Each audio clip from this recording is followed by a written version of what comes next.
Ini logikanya apa nih? Abang pakai ada ayat di dalam Al-Quran Muhammad mengaku Nabi. Ayo, Astagfirullahaladzim. abang jawab. Kenapa Abang jawab. ya? Assalamualaikum Bang Suma. Assalamualaikum. Waalaikumsalam warahmatullahi wabarakatuh. Assalamualaikum warahmatullahi wabarakatuh, Bang Zuma. Waalaikumsalam warahmatullahi wabarakatuh, sahabat-sahabat semuanya. Ya, jadi Silakan gini, dilanjut. Bang Zuma. Iya, gimana Bang? Ya, jadi gini Bang Zuma. Ada dua pasien kita ini Bang Zuma. Pasiennya akut sekali. Kayaknya perlu ya. perlu diperbaikin ini Bang Zuma, otaknya ini kayaknya terpelintir geser ke kiri gitu, jatuh ke bawah apa gimana nggak tahu juga saya. Ya. Baik, boleh ya sedikit ya teman-teman. Al-Quran kemudian diwahyukan oleh Allah menceritakan keadaan umat terdahulu.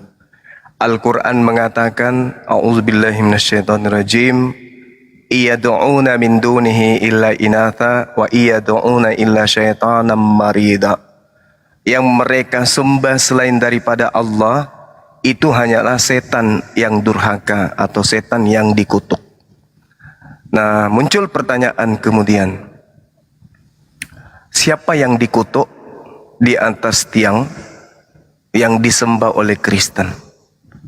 Karena kalau Al-Quran mengatakan itu adalah setan, dan setan itu terdiri dari dua kelompok, ada dari golongan jin, ada dari golongan manusia. Kelihatannya yang digantung di atas pohon ini adalah setan dari golongan manusia. Nah, mungkin kita bisa mendapatkan ilmu dari teman-teman Kristen yang hadir di sini untuk kita minta penjelasan siapakah sosok yang mati terkutuk di atas pohon yang kemudian mereka sembah ini. Karena Al-Quran mengatakan wa iyad'una illa syaitanan marida. Yang mereka sembah itu hanyalah setan yang terkutuk. Apakah ada ketersinggungan kemudian antara Al-Quranul Karim dengan orang Kristen yang menyembah sosok yang terkutuk tersebut? Nah, yang pertama yang kutanyakan adalah siapa makhluk atau sosok yang terkutuk ini? Mungkin ada teman Kristen yang bisa menjelaskan dulu. Enggak usah terlalu ke firman-firman, karena Kristen tidak bisa membedakan antara mulut dan perkataan. Silakan, mungkin ada Kristen yang mau menjelaskan. Silakan. Oke, brother, terima kasih sekali Anda hadir di Komal ini. Saya bersyukur dan bertemu lagi kepada Bro Zuma. Oke, sesuai narasi dari Zuma yang memulai tadi tentang iblis ya. Nanti saya jawab pertanyaanmu terakhir ya tentang siapa yang terkutuk itu ya. Oke, saya menanggapi dulu awal narasi Anda yang mengatakan yang terkutuk itu adalah iblis. Itu adalah framing Anda. Nah, jadi itu adalah tidak ada dasar Anda mengatakan. Tetapi kalau saya menjelaskan kepada Anda siapa itu iblis di dalam Alkitab kami adalah iblis itu adalah sesuatu yang haus akan penyembahan. Nah, dan iblis itu adalah tempatnya di goa-goa, yang dimana dia dibuang di goa-goa berdasarkan kitab Petrus. Nah, itu adalah tempat iblis. Nah, jadi iblis itu bukanlah Yesus yang terkutuk. Nah, itu ya saya menjawab narasi Anda yang awalnya tadi. Nah, masuk kepada pertanyaan Bro Zuma sekarang. Bro Zuma menanyakan siapa yang terkutuk. Nah, jadi kalau Bro Zuma mengaku udah belajar Alkitab, mestinya paham tentang siapa orang terkutuk itu di atas kayu salib. Namun Anda tidak memahami dan tidak membaca secara keseluruhan, maka Anda tidak mendapat pengertian siapa. Nah, sekarang saya menjawab. Berdasarkan kitab suci kami, siapakah orang yang terkutuk? Ya, Paulus mengatakan terkutuklah orang yang mati di atas kayu salib. Kutukan itu adalah dosa yang ditanggung oleh Tuhan Yesus, yang harusnya kutuk itu ditanggung oleh manusia, dan kutukan itu adalah maut ya harusnya, tetapi Yesus datang ke dunia untuk menanggung kutukan itu supaya apa? Supaya umat ciptaannya yang dikasihinya diselamatkan berdasarkan Yohanes 3:16, karena begitu besar kasih Allah akan dunia sehingga ia mengaruniakan anaknya yang tunggal supaya setiap orang yang percaya kepadanya tidak binasa melainkan beroleh hidup yang kekal. Gitu bro, jawab dari saya. Silakan. Jadi Anda mengatakan bahwa yang terkutuk itu Yesus. Yes. Bagus. Jadi teman-teman sekalian, Iya. kita sudah dengarkan dari saudara kita Kristen, ternyata yang terkutuk di atas tiang salib ini adalah sembahan mereka yang bernama Yesus. Oke, ini adalah satu kemajuan dari teman-teman Kristen. Nah, ketika dikatakan bahwasanya yang terkutuk itu adalah Yesus, artinya Anda memproklamirkan bahwa sembahan Anda itu adalah sosok terkutuk, betul? Ya. Oke, berarti sembahan Anda itu adalah sosok yang terkutuk ya? Oke, bentar dulu. Kata terkutuk seperti apa pemahana? Bentar, pelan-pelan. Ya, pelan-pelan ya. Sebelum pelan-pelan. masuk jauh, ya oke. Sebelum masuk jauh, kita pelan-pelan dulu. Ya. Saya mau pengen tahu seperti apa pengertian Anda tentang terkutuk ini seperti apa? Terkutuk itu seibarat iblis. Contoh di dalam Kejadian 3. Sabar Bang, sabar. Katanya pelan-pelan ya kan ya? Oke. Ya, Kejadian oke, 3 silakan. nomor 14. Lalu berfirmanlah Tuhan kepada si iblis, karena engkau berbuat demikian, terkutuklah engkau. Jadi level Terus? Tuhan Anda itu adalah level iblis yang terkutuk. Oke. Sabar dulu. Karena iblis itu adalah golongan makhluk yang dikutuki oleh Tuhan. Dan ternyata Anda pun menyembah makhluk yang Anda akui sendiri adalah makhluk yang terkutuk. Ini satu kemajuan. Berarti apa yang diterangkan kitab suci saya? Wa iyad'una illa syaitanan marida.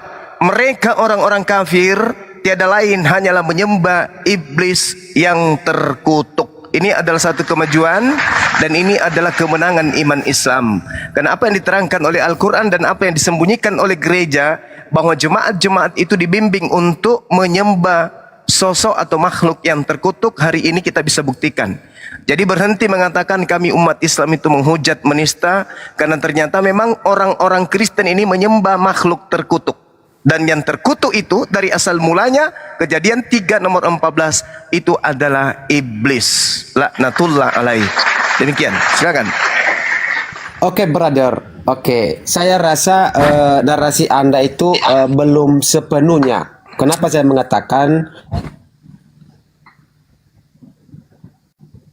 mengambil iblis itu dikutuk berdasarkan Kejadian 3 di sana. Tetapi Anda melupakan di mana Adam dan Hawa juga dikutuk di sana. Kutuk artinya adalah sebuah hukuman yang diterima oleh manusia maupun iblis. Nah, itulah yang dimaksud hukum kutuk, bro. Nah, jadi kutuk yang di mana ditanggung oleh Yesus itu adalah kutuk yang di mana di dalam Kejadian dosa yang di mana upah dosa adalah maut, yang harusnya manusia itu mati karena dosanya, tetapi Yesus mengambil ahli berdasarkan Galatia 3:13. Saya membacakan, Kristus telah menebus kita dari kutuk hukum Taurat dengan jalan menjadi kutuk karena kita. Sebab ada tertulis, terkutuklah orang yang digantung pada kayu salib. Artinya saudara, kutuk itu adalah hukuman dosa yang harusnya ditanggung oleh kita manusia. Tetapi Yesus mengambil alih karena dia adalah kasih, karena dia mengasihi ciptaannya. Dia bertanggung jawab atas ciptaannya. Makanya dia mengasihi dan dia menyebut kami adalah biji matanya. Ya, kami adalah orang yang dikasihinya, anak-anaknya, dan kami memanggil dia Bapa. Ya Aba, Bapa. Nah, itu kan. Nah, begitu dekatnya kami dengan Tuhan kami. Begitu, saudara. Jadi, dalam hal ini, saya memahami Anda tidak mengerti apa arti kutuk. Oke, silakan. Ya, apapun itu, tak ada frasa yang bisa didudukkan kepada kata kutuk ini dengan nuansa positif. Yang namanya kutuk itu pasti identik dengan keburukan, kejelekan, dan laknat. Kita lihat di dalam Ulangan 27, kata kutuk itu hanya tertuju kepada orang-orang pelaku dosa. Benar kata saudara, Yesus itu yang Anda sembah itu adalah pelaku dosa yang sangat besar, sehingga dia harus terkutuk di atas tiang salib. Itu tuduhan gereja, itu tuduhan Kristen. Kristen menuduh Yesus ini adalah pelaku dosa. Kristen menuduh Yesus ini makhluk terkutuk. Kalau makhluk terkutuk itu jelas tempatnya adalah di neraka. Di dalam Ulangan 27, terkutuklah orang yang menggeser tanah, batas tanah. Terkutuklah orang yang membuat patung pahatan. Terkutuklah orang yang membawa seorang buta ke jalan yang sesat. Terkutuklah orang yang tidur dengan istri bapaknya. Terkutuklah orang yang tidur dengan saudara perempuannya. Terkutuklah orang yang tidur dengan mertuanya. Terkutuklah orang yang menerima suap. Terkutuklah orang yang tidak memperhatikan perkataan hukum Taurat. Terkutuk orang yang tidak memperhatikan, yang tidak menepati perkataan hukum Taurat. Jadi kutukan-kutukan itu senantiasa selalu identik dengan pelaku maksiat. Berarti Yesus yang Anda sembah, Anda tuduh bahwa dia adalah pelaku maksiat. Karena dia orang yang terkutuk. Ya. Pertama, Anda sudah mengakui bahwa sembahan Anda adalah sosok yang terkutuk. Yang kedua yang Anda harus pertanggungjawabkan tuduhan Anda kepada Yesus bahwa Yesus itu adalah makhluk terkutuk. Sehingga dia harus menanggung dosanya.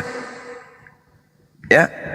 Sehingga orang-orang akan berkata dan mencibir semakin jauh agama Kristen itu jauh dari ajaran para nabi. Ternyata sembahan orang Kristen itu adalah sosok terkutuk. Sedangkan yang dikutuk ini adalah pelaku dosa. Dan tadi saya sudah menunjukkan Kejadian 3 nomor 14. Yang dikutuk itu adalah iblis. Berarti betul lah ketika Yesus mengatakan dalam Yohanes 6 nomor 70. Bukankah aku yang memilih engkau yang 12? Satu di antaramu adalah iblis. Iblis yang terkutuk. Berarti kalau Anda menuduh Yesus yang disalib di atas pohon, berarti Anda sama dengan menuduh Yesus sama dengan iblis. Karena yang terkutuk hanya iblis, yang terkutuk hanya orang yang kerasukan iblis. Jadi saya rasa tidak perlu berpanjang lebar kita. Kesimpulannya, Kristen adalah penyembah iblis yang terkutuk di atas tiang salib. Selesai. Oke, brother. Ternyata pemahaman Anda tentang kata keterkutuk itu belum maksimal, brother. Ternyata kukira saudara Bang Zuma ini memiliki pengetahuan yang begitu luas tentang teologi, tetapi ternyata ya perlu Anda belajar lagi ya. Kenapa saya mengatakan begitu? Karena Anda memframing bahwa ketika iblis dikutuk, maka kutuk itu adalah iblis. Nah, Anda menyamakan kutuk itu adalah iblis. Nah, itu adalah dua kata, brother. Dua kata yang terpisah, brother. Nah, perlu saya ajari Anda tentang kata ini, brother ya. Memisahkan kata ya. Kutuk ya, itu adalah hukuman yang diberikan kepada iblis. Tuh ya, brother ya, dengar. Jadi itu adalah hukuman.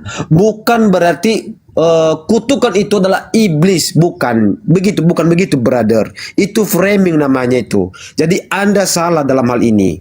Nah, jadi yang dimaksud kita harus pisahkan. Jadi yang dimaksud di sini adalah Yesus menanggung kutuk itu.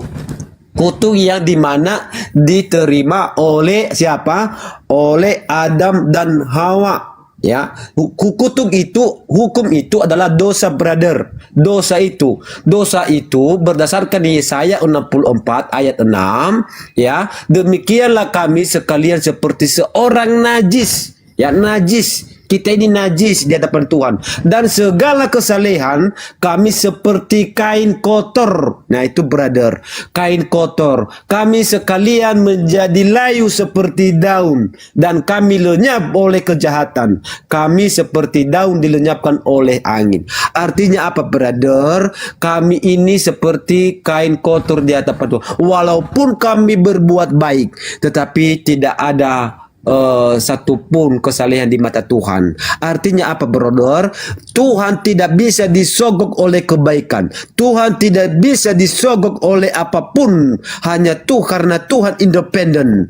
Jadi artinya brother, keselamatan itu datang dari Tuhan. Makanya di dalam iman Kristen, hadiah yang terbesar yang dianugerahkan oleh Tuhan adalah keselamatan.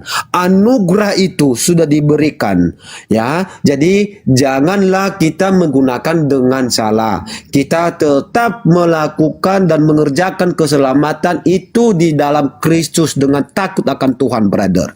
Nah, jadi begitu, brother. Jadi tolong belajar lagi lah ya tentang teologi supaya jangan muncul framing-framing yang begitu lihat, brother. Itu saja. Silakan. Oke, baik, saya belajar ya, saya belajar. Setelah iya. saya belajar, saya menemukan kesimpulan kutuk dalam bahasa Yunani itu adalah katarah. Dalam bahasa Ibrani disebut arar. Itu kutuk. Kutuk itu katara, kutuk itu adalah arar. Lalu kemudian Anda mengatakan kutuk itu adalah dosa, kutuk itu adalah najis, kutuk itu adalah kotor. Ya, kan di awal saya sudah katakan itu. Tak ada satu kata yang bisa kemudian disinonimkan dengan kata kutuk ini. Kutuk itu identik dengan kejahatan, keburukan, iblis. Kutuk itu iblis. Dengan jalan menjadi kutuk, dengan jalan menjadi kotor, dengan jalan menjadi najis, dengan jalan menjadi dosa, dengan jalan menjadi iblis. Saya kan menarasikan Al-Quran, wa iyada'una illa syaitanan marida. Yang Kristen sembah itu tidak lain adalah setan yang terkutuk. Itu kata kitab suci saya. Dan Anda mengatakan iya, Yesus yang terkutuk. Sembahan Anda itu terkutuk.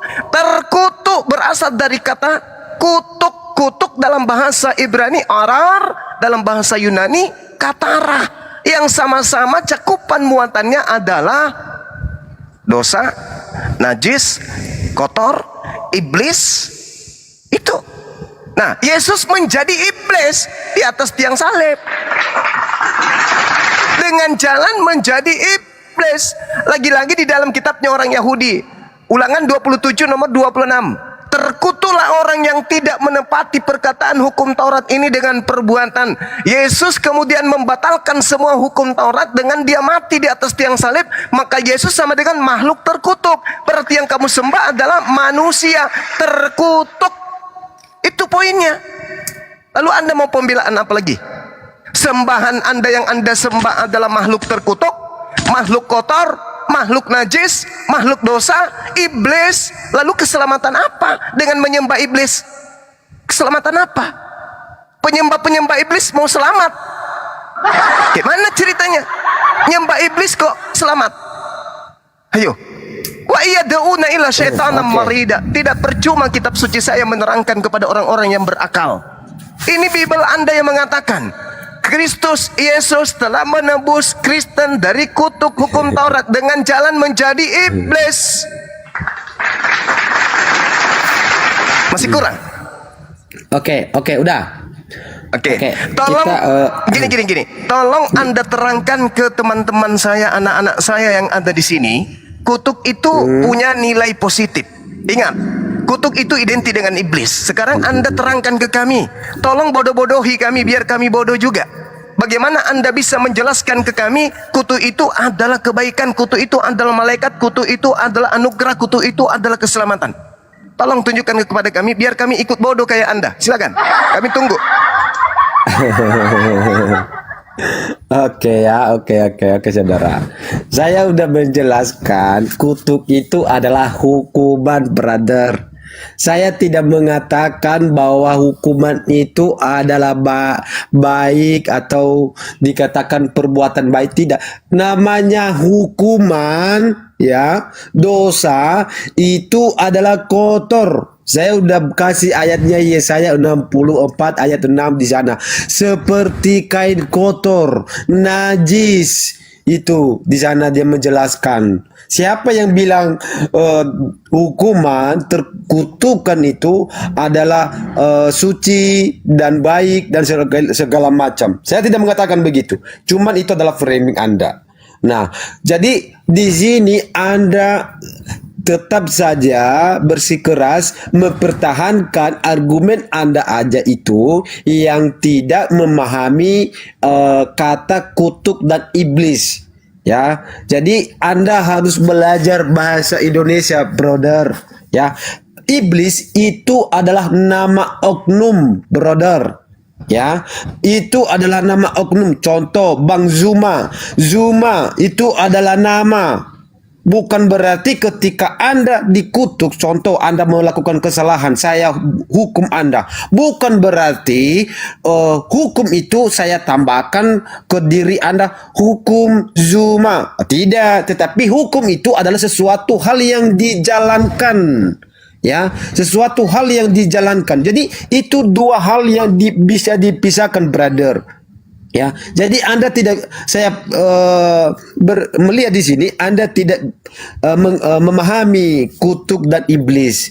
Iblis itu adalah oknum, sedangkan hukum itu, kutuk itu adalah hukuman yang harus dijalankan oleh oknum tertentu.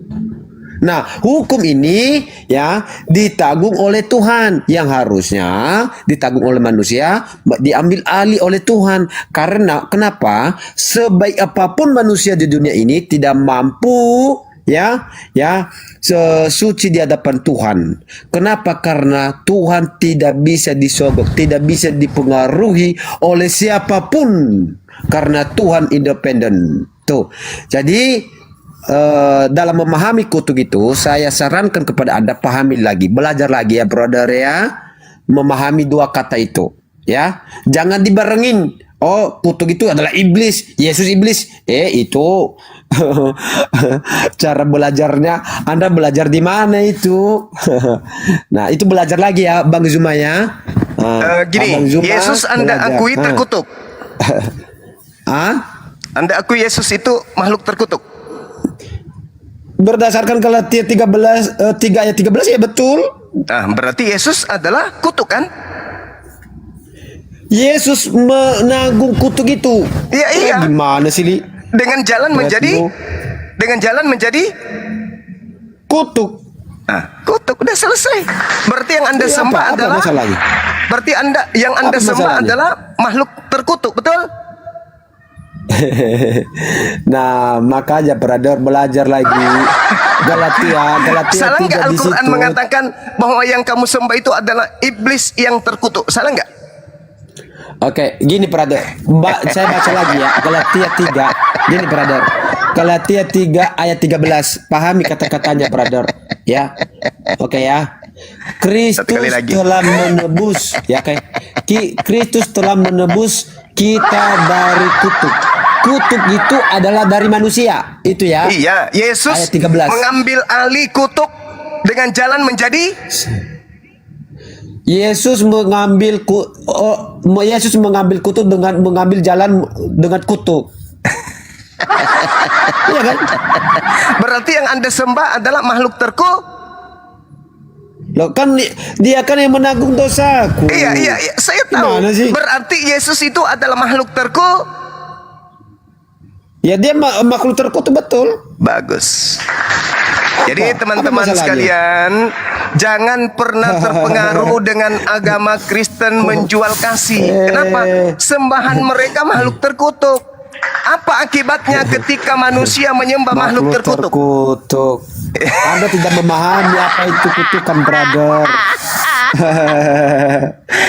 Teman-teman, dulu kata kutuk itu apa? Teman-teman masih mau menyembah makhluk terkutuk? Nih, orang cerdas nih, orang cerdas. Sekarang hidup serba digital. Orang di mana-mana sudah internet. Orang di mana-mana sekarang sudah cerdas, sudah pintar, sudah tidak lagi zamannya orang itu tidak sikat gigi. Sekarang udah canggih, ya. Bahkan bisa gigi Anda itu dikirim ke rumah sakit untuk disikan. Setelah itu pulang kembali ke rumah, tapi gigi palsu. Tapi masih ada orang yang rela-relanya menyembah makhluk terkutuk. Ini cupu.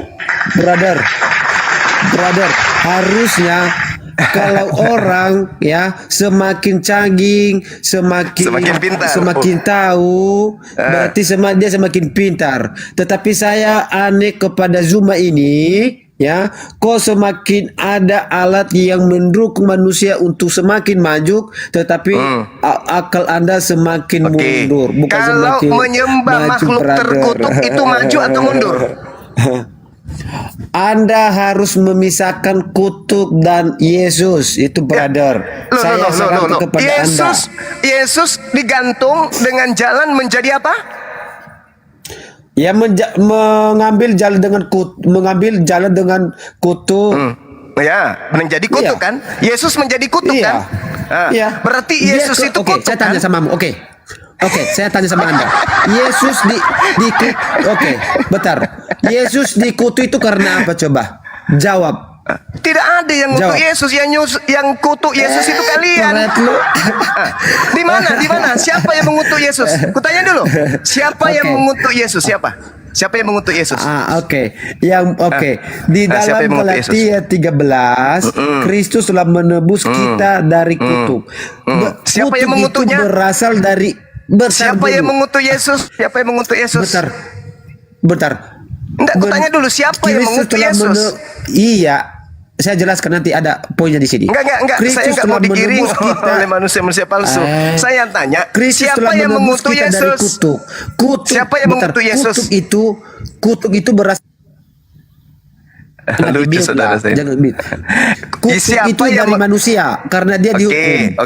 Oke. Yesus itu kutuk. Tuduhanmu Yesus menjadi kutuk karena manusia. Kenapa bisa? Betul. Yes. Ya, kenapa betul bisa? itu. Kenapa bisa Oke. Yesus anak Maria itu kok tiba-tiba dia menjadi kutuk karena dosamu? Kenapa bisa? Oke.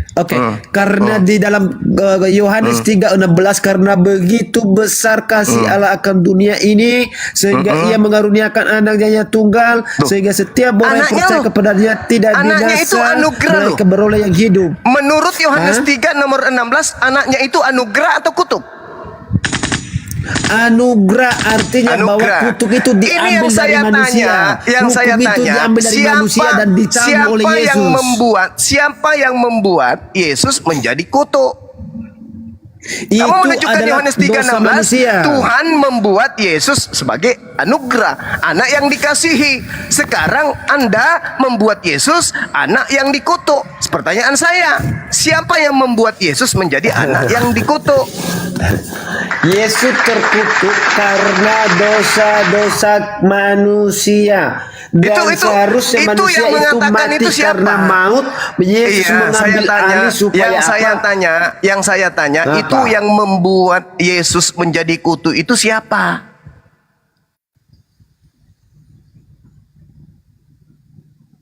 Siapa yang membuat anaknya Tuhan itu terkutuk? Sedangkan Tuhan mengatakan, anakku yang kukasihi, anakku yang kuberikan Dosa anugerah, manusia. anakku yang kumuliakan. Dosa manusia. Dosa manusia. Iya. Maksudnya, Yang membuat Yesus terkutuk. maksudnya dosa-dosa Anda. Yes. Dosa Anda misalnya nih mencuri ayam, memperkosa orang, itu yang tanggung Yesus. Yes. Berarti Yesus bakal ke neraka dong ya? Oke. Begini brother. Ya. Berarti Yesus Ku kasih akan tahu sama menanggung kamu. dosa Anda kemana? Tunggu. Dosa yang Anda tanggungkan ke Yesus, Yesus akan menanggungnya kemana? Kemana? Brother, coba baca Galatia 1 Petrus, oke ya? Dengar baik. Enggak, yang 1 saya tanya, Petrus. harusnya Anda masuk ke neraka, betul? Bentar. Anda Harusnya terjauh di sini. Anda yang 1 masuk ke Petrus neraka, 19. betul? Tunggu. Harusnya karena dosa-dosa Anda lah yang ke neraka, betul? Dengar dulu. Tunggu saudaraku, sungguh. Harusnya dosa-dosa Anda mengantarkan Anda ke neraka, betul?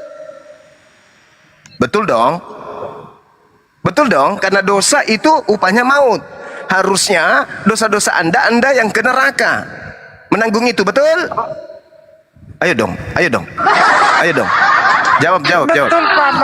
Aku jangan di betul. mute lah, jangan di mute. Iya, makanya kalau saya bicara, Bang, Anda diam. Anda bicara, saya diam. Oke? Diam. Dosa-dosa Anda mencuri, memperkosa, itu harusnya Anda yang membawanya ke neraka. Betul?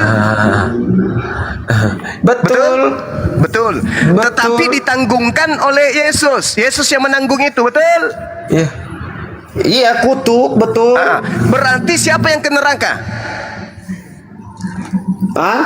Siapa yang ke neraka menanggung dosa Anda? Ya kan dia di Tuhan Yesus kan udah menanggung di atas kayu salib, bro. Udah selesai di atas. Saya tanya sama Anda sekali lagi, siapa yang menanggung dosa Anda ke neraka? Oke, 1 Petrus 3 ayat 19 ya. Di dalam roh itu juga ia pergi memberitakan Injil kepada roh yang di dalam penjara, bro. Siapa yang menanggung dosa Anda di neraka? Kutanya dulu dong. Ya Tuhan Yesus. Berarti Yesus ke neraka, betul? Tuhan Yesus tidak perlu ke neraka. Dia udah selesai. Dosa-dosa Anda di bawah. Udah selesai. Dosa-dosa Anda, dosa-dosa Anda menumpuk di pundaknya itu harus dibawa kemana? Baca, Zuma, baca baik-baik kitab suci. Dia mengatakan Tuhan Yesus di atas kayu salib sudah selesai. Iya, sudah selesai. Dosa-dosa kalian itu sudah ada sama Dia, udah ditanggung sama Yesus. Ya udah makanya Dia terkutuk. Yesus terkutuk tidak? Iya, karena dosa kita. Orang terkutuk itu di mana perginya? Dia udah mengatakan, dia udah menyelesaikan di atas kayu salib. Orang terkutuk itu kemana perginya? Orang terkutuk itu kemana perginya? Ke surga atau ke neraka? Oke, saya menjawab di dalam 1 Petrus 3 di mana kemanakah Tuhan Yesus selama 3 hari di dalam kuburan. Itu tak ada hubungannya. Kalau yang masuk ke kubur itu penggenapan, Saudara, kalau 1 Petrus 3 itu penggenapan Yesaya 14 nomor 15 ke alam kubur, ke alam orang mati akan kuturunkan engkau. Siapa engkau itu? Lucifer, iblis. Anda kok nggak terima dalil saya sih? Saya terima. Itu malah menguatkan. Saya bacakan ya. Coba gini, Bung. Anda mengatakan Yesus ke alam kubur kan? Yes. Oke, sekarang baca Yesaya. Lucifer itu kemana perginya? Ketika iblis ingin menyamai Tuhan, ternyata Tuhan membanting iblis itu masuk ke alam maut. Coba baca Yesaya 14. Ayo. Belajar. Itu tempatnya yang kekal. Itu tempat iblis yang kekal. Nah, ini pertanyaannya sekarang, Tuhan, dengar. apakah Sebaliknya, dengarkan. Yesaya 14 terhadap iblis. Sebaliknya ke dalam dunia orang mati engkau diturunkan ke tempat yang paling dalam di liang kubur. Engkau akan dilepaskan. Ini siapa ini? Lucifer. Lucifer itu apa? Iblis yang kau sembah di tiang salib itu. Apa tadi? Kau akuikan? Itu iblis. Berarti apa yang saya katakan yang kau sembah itu makhluk terkutuk, itu iblis. Makanya Al-Quran mengatakan wa iyaduna illa syaitanam marida. Yang Kristen sembah itu tidak lain hanyalah iblis yang terkutuk. Anda menguatkan 1 Petrus 3 dia turun ke alam maut melakukan penginjilan. Tidak, itu menggenapi nubuatan Yesus di dalam Matius 12 38 40 dan juga 43 45. Itu pahami itu. Zuma, Anda apa sih yang Anda makan kok sampai segini pintarnya? Masya Allah. Jadi itu pintar dalil tapi kelihatan bodoh betul. Ini dalil, Bang. Ini dalil. Saya tidak menghujat, saya tidak menista. Orang menyaksikan mulut Anda sendiri karena kodrat kemanusiaan Anda mengantar Anda mengakui yang dikutuk itu adalah Yesus dan yang kutuk itu ada iblis, dosa, kemudian najis, kotor. Anda paparkan semua. Dan lagi-lagi Anda menampakkan dia turun ke alam maut. Betul, Yesaya 14 nomor 15 nomor 16, ke dunia orang mati engkau akan diturunkan kemudian disebabkan karena kau ingin menyamai Tuhan yang maha tinggi. Ah, itu iblis. Yesus mengatakan begini, sabar dulu. Yesus mengatakan dalam Matius 12, angkatan jahat ini minta satu tanda dan tidak akan diberikan satu tanda apapun kecuali tanda bangkit pada hari ketiga. Berarti 3 hari dia ke alam maut. Oke, udah. Siapa dia? Iblis. Berarti yang kau sembah di atas pohon itu iblis. Al-Quran, kitabnya orang Yahudi dan kitabmu membuktikan itu secara data. Demikian. Takbir. Oke. Allahu Akbar. Oke, brother. Terima kasih. Saya mendengar narasi Anda dan saya mengamati saudara Zuma ini nggak tahu gurunya siapa ini, nggak tahu Anda belajarnya sama siapa. Guru saya ini Yesus. Tidak bisa, oke. Anda tidak bisa membedakan mana yang A, mana yang B. Beginilah faktor ketika orang buta menuntun orang buta, akhirnya masuklah ke dalam jurang, brother, dan akhirnya tidak bisa kembali ke atas. Nah, makanya sebelum masuk ke jurang, bacalah baik-baik secara keseluruhan. Siapakah iblis yang dibuang di dalam Yesaya itu adalah iblis betulan. Itulah adalah tempatnya neraka yang kekal. Nah, sedangkan Yesus di dalam 1 Petrus 3 ayat 18 dan 19, dia masuk ke dalam kubur untuk apa? Untuk apa? Memberitakan Injil kepada orang-orang yang dipenjara, orang-orang kudus yang sebelumnya. Oh, nah, jadi makanya kalau harus begitu, pisahkan mana Bung, yang A dan mana yang B. Gitu, Bung, bro. Bung, kalau begitu, Ya. orang yang melakukan dosa seumur hidupnya di dunia, lalu kemudian dia masuk ke kubur, lalu bertobat di sana setelah dilakukan penginjilan, itu bisa masuk surga. Bro, di dalam alam kubur lagi tidak ada pertobatan, brother. Lalu untuk apa dia penginjilan? Di sana Tuyul? sudah selesai. Itu berlaku bagi Untuk apa dia? orang-orang Untuk apa dia penginjilan di dalam? kudus. Untuk apa dia Sebelum penginjilan di kedatangan kubur? Tuhan Yesus. Itu cuma akal-akalan Itu gereja membebas- saja. Yang masuk ke kubur itu iblis. Yesaya 14, Lucifer sang bintang timur turun ke alam orang mati. Itu yang dikatakan itu. ini- Makanya orang yang masuk ke dalam perut bumi, kata Yesus di Matius 12, itu adalah iblis sebagai tanda untuk angkatan jahat. Dan itu Anda imani. Makanya di awal saya sudah Oke. mengatakan kepada saudara, siapakah yang mati terkutuk di atas pohon? Anda mengatakan Yesus. Sementara yang Oke. terkutuk itu iblis, tapi Anda ngotot itu Yesus. Ayo. Oke. Saya ulang lagi, saya ulang lagi, saya ulang lagi. Oke. Udah. Kita Oke. sudah selesai di situ. Saya ulang lagi. Yang terkutuk Jangan di dulu. atas tiang salib itu Bentar Yesus dulu. atau iblis? Jawab. Oke, bentar dulu. Saya mau tanya. Anda bisa membedakan huruf A dan huruf B enggak? Anda bisa membedakan Yang enggak? terkutuk di atas pohon Yesus atau iblis? Jawab. Huruf A sama huruf B itu sama apa enggak? Saya ulang pertanyaannya Bedakan teman-teman dulu, ya. brother. Kita ulang ya teman-teman. Diulang nggak? Diulang nggak? Diulang nggak? Siap. Bang Juma. Ulang. Sekali atau 2 kali? Nggak apa-apa, 100 kali juga juga. Capek saya. Manusia plastik, soalnya manusia plastik. Lobet baterainya, lobet dia. Yang dikutuk, yang digantung di atas tiang salib ini Yesus atau iblis? Jawab. Anda harus bisa membedakan huruf A mana huruf B, bos. Kalau Anda buta huruf Udah tidak selesai. bisa membedakan. Udah selesai. Silakan teman-teman. Begitu, Kalau ada bro. pasien yang lebih kuat penyakitnya silakan juga. Zuma harus Kamu tamat ada ya, Bro. Kamu belajar tamat lagi ya. Kamu sudah kata-kata akui ya, bahwa membedakan sembahanmu kata. adalah makhluk terkutuk. Kamu udah tamat. Selesai ya. Terima kasih banyak. Anda jujur untuk itu. Silakan Anda renungkan setiap untayan kata yang Anda ucapkan dan kemudian Anda renungkan sebagai seorang Kristen, siapa yang kamu sembah? Mulutmu sendiri yang mengatakan yang kamu sembah adalah makhluk terkutuk di atas pohon. Silakan kalau Anda ingin mengatakan penyembah-penyembah makhluk terkutuk itu masuk ke surga, silakan. La ikraha. Tidak ada paksaan. Tidak ada paksaan. Silakan. Dengan iman Anda, menyembah makhluk terkutuk bisa menyelamatkan, silakan. Tak ada larangan untuk itu. Wa qulil haqqu mir rabbikum. Kebenaran sudah disampaikan. Barang siapa yang mau masuk surga silakan, mau masuk neraka juga silakan. Itu kata Allah. Silakan. Karena hanya orang yang berakal yang bisa sampai kepada kebenaran. Orang yang tidak menggunakan akal tidak bisa sampai kepada kebenaran. Sedangkan Al-Quran 99% itu perintahnya, instruksinya adalah ilmu. Makanya dikatakan ikra. Apa makna daripada ikra? Berilmulah.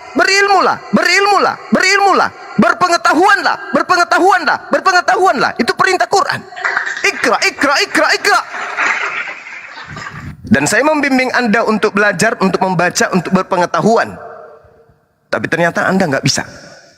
Meskipun Anda sudah menjebak diri Anda sendiri, minimal saya berterima kasih dong. Pekerjaan saya diringankan dengan Anda mengatakan bahwa yang Anda sembah adalah makhluk terkutuk. Pekerjaan Bang Suma untuk menyadarkan para pasien itu dimudahkan. Oke, terima kasih. Saudara siapa namanya tadi? Ya Dahu. Terima kasih banyak. Mudah-mudahan Anda bisa merenungkan betapa jauh Anda jatuh ke dalam lembah kenistaan, menyembah kepada makhluk yang terkutuk. Sedangkan pencipta alam semesta subhanahu wa ta'ala, maha suci, maha tinggi, mustahil makhluk apalagi terkutuk. Demikian. Silakan teman-teman, kalau ada pasien baru dinaikkan. Siap. Abanda. Selamat siang Armando. Ya, Pak Rema. Assalamualaikum warahmatullahi wabarakatuh. Waalaikumsalam. Waalaikumsalam. Waalaikumsalam warahmatullahi wabarakatuh. Halo Bang Suma. Wah. Ya. Gimana Bang? Iya. Sudah lebih